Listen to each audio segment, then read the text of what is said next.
प्रभु मेरे प्रिय सारे बहन भाइयों ने नमस्कार सलाम। आज हम फिर से आपके बीच में जुड़ने लग रहे हैं इस वीडियो के माध्यम से कि पिछले भाग में हमने जाना कि इफिसियों उसका 2 अध्याय 14-22 में कि किस तरह यीशु ने यहूदियों और अन्य जाति के बीच में दीवार घेरी और उन मिलाया और एक नई जाति का निर्माण करा। लेकिन परमेश्वर हमने बीच में जो भी दीवार घेरी और उन तय परमेश्वर ने उन तक समझाया और सारी बातें का उन तक बताकर निचोड़ तारा। आज हम जानेंगे कि किस तरह धर्म और नस्ल के लोगों में बीच में वाद विवाद चाले से उसका हम किस तरह तय आपने बतावांगे कि लोग क्यों आज धर्म के नाम पर नस्ल के नाम पर एक दूसरे से अलग हुए हैं। तो आज हम जानेंगे इस बीच में हमारे गिल पास्टर विकांत जी हैं। पास्टर में बहुत बहुत स्वागत करा इस वीडियो के माध्यम से आप हमारे साथ लगातार जुड़े लाग रहे हो। और आज पास्टर जी जो लोग धर्म और नस्ल के लोगों में वाद विवाद चल रहे हैं उसके बारे में थोड़े आप हमारे दर्शकों में बताने की कोशिश करें। तो धन्यवाद कर रहा खास तौर पर परमेश्वर की उस करुणा खातर जो परमेश्वर हमने लेकर चल लग रहे हैं। और परमेश्वर भला है और उसकी करुणा वास्तव में हमारी खातर अमर है। परमेश्वर ने जो कुछ भी हमारी खातर कराया, जो कुछ भी हमारी खातर उसने बनाया, वो सब कुछ अद्भुत है, उसका कोई तोड़ नहीं है। परमेश्वर ने जो कुछ बनाया था सब कुछ एक कराया। असली कहानी हमने देखा कि परमेश्वर सब एक बनाया था, लेकिन समय आया, वक्त आया तो कुछ लोग अलग अलग बांट गए। और खास तौर पर उन माता जिस बारे में आज हम बात करने लग रहे हैं, वो बात करने लग रहे हैं हम यहूदिया और अन्य जातिया के तौर पर। यहूदी और अन्य जाति कौन है? यहूदिया का अलावा जितने भी दुनिया में लोग रहे हैं सारे अन्य जाति के लोग हैं। यहूदी उन्हें अन्य जाति माने हैं। परमेश्वर सब सारे एक बनाए थे, लेकिन जब हम उत्पत्ति किताब 11वां अध्याय में पढ़ा तो लिखा है कि उन्होंने एक मीनार बनाई और उसके बाद जो गड़बड़ी हुई, उसके बाद जो फिर अलग हुए, वैसे अलग हुए कि फिर शायद वो आज तक भी कदम मिलन नहीं पाए। हमने देखा कि जब मीनार बनाने लग रहे थे, बाबेल की मीनार बनाओ थे जब वे, और उस वक्त में उनने जब सोचा कि हम परमेश्वर का स्वर्ग तक का मीनार बनाओगे, परमेश्वर ने गड़बड़ी डाली, सब लोग तितर बितर हो गया, अलग अलग क्षेत्र में फैल गए। लेकिन वह जो गड़बड़ी हुई थी, उस गड़बड़ी के कारण आज तक लोग एक नहीं हो पाए। जो लोग एक होने की कोशिश करे भी है, लेकिन फिर भी नहीं हो पाते। और हमने देखा पिछले अपने भाग में भी पिछले 2 अध्याय में और देखा कि यीशु मसीह आया इस दीवार ने गिरने खातर। खास तौर पे अपने इस आज के इस प्रोग्राम के माध्यम से हम बात करने लग रहे हैं कि यहूदी और अन्य जातियों के बीच की दीवार, ये दो ही अलग हैं, अलग हो रहे हैं।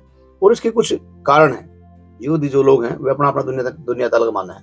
उनका मानना है कि हम सर्वश्रेष्ठ हैं, जो कुछ हैं हम हाँ, और उसके अलावा इस धरती पे ना है। बाकी जो लोग हैं वे नीच हैं या जो कुछ भी है, उनकी अपनी सोच है, हम नहीं कह सकते, लेकिन फिर भी वे कम हैं। तो वे 2 बातें ने जो हैं वो लोगों ने पुकारा है। खास तौर से जो बाकी उनके अलावा जो लोग बच हैं, उन मतलब पहला शब्द इस्तेमाल कर रहे हैं दूसरा खतर, वो है अन्य जाति। ये जो वर्ड है, जो शब्द है ना, यो अन्य जाति, यो सारे उन लोगों का खतर है जो गैर यहूदी है, जो यहूदी ना है। और यो जो गैर यहूदी खतर है कि वे इस शब्द ने इस्तेमाल कर रहे हैं, वे गलत कर रहे हैं। क्योंकि परमेश्वर ने यहूदियत, यह बात सच्ची है कि यहूदियत परमेश्वर ने अपनी जाति कहा, अपने लोग कहा, लेकिन वे इसका असली मकसद भूल गए।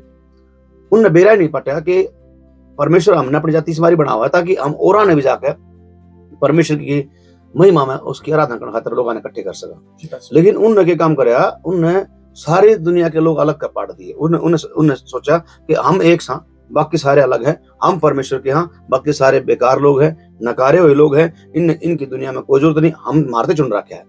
लेकिन था अलग सिस्टम। परमेश्वर ने चाहा था कि मैं इन्हें अपने लोग इसमारी बनाऊंगा ताकि ये लोग जाकर जो लोग बच गए दुनिया में बाकी, उन्हें इकट्ठे करेंगे मेरी महिमा खातर, मेरा राज खातर, मेरी आराधना करने खातर। ये था पहला शब्द जो अन्य जाति जो उन लोगों ने इस्तेमाल कराया, जो उनकी समझता है और उनकी बात है गलत था। दूसरी चीज जो इस्तेमाल कर रहे हैं, वे लोगों का जो है तिरस्कार बहुत कर रहे हैं। मतलब उनके अंदर सिर्फ इतना वो कर रहे हैं, आज भी कर रहे हैं, सारे नहीं, हम नहीं कहेंगे कि सारे कर रहे हैं, लेकिन ज्यादातर 90% तो ऊपर जो यहूदी हैं वे दूसरे लोगों का ना बहुत ज्यादा तिरस्कार कर रहे हैं। उनका मन में दूसरे लोगों के प्रति नफरत है कि ये लोग गलत चल रहे हैं, ये लोग बिल्कुल टेढ़े हैं, ये लोग बिल्कुल खराब है, इन्हें क्या ही का नहीं मेरा, इस डाल की ये सारी बात कर रहे हैं। लेकिन इस गहरी भावना कारण लोग इन लोगों के बीच में गैप बन गया। ये गैप इतना बढ़ गया कि आज लोग आपस में मिलना नहीं चाहते। यहूदियों ने अपना मंदिर बना लिया। अपना मंदिर जब उन्होंने बनाया तो उस मंदिर में गैर यहूदियों का प्रवेश उन्होंने वर्जित कर दिया कि भाई कोई नहीं आ सकता उसके अंदर, आओगा तो मार दिया जाएगा। इस डाल की परंपरा, इस डाल के रिवाज बना दिए गए। और आज ये क्यों होया इब जो गैर यहूदी लोग हैं वे यहूदियन की में ना समझते। यह खाई या नफरत बढ़ गई, या इतनी बढ़ गई कि इब मेल मिलाप होना मुश्किल हो गया।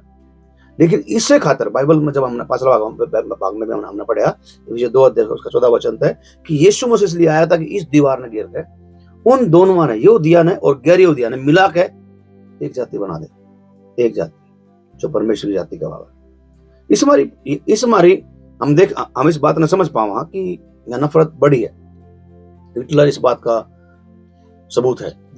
हिटलर ने अपने समय में जो जर्मनी का एक बहुत बड़ा तानाशाह रहा है टाइम पे, हम देखा कि उसने लाखों यहूदी कत्ल करवाए, इतने लोग मरवाए, यहूदी जड़े मिले उसने यहूदी मरवाए, अपना देश में सारे यहूदी उसने मरवा दिए। यहूदी प्रति जो नफरत थी वह एक दिन में को नहीं आई। पहले उसने वह नफरत यहूदिया तक देखी है, यहूदियन देखी कि यहूदी नौकर लग रहे हैं, फिर उनके मन में यह नफरत आई, और यह नफरत बढ़ती बढ़ती एक बहुत बड़ी एक बहुत तगड़ी और मोटी दीवार बन गई। इस दीवार ने घेरन खातर परमेश्वर ने प्रभु यीशु मसीह आया, और यह दीवार घेरी जा सके है। और इस खातर जब हम बात कर सका, हाँ, तो यह दीवार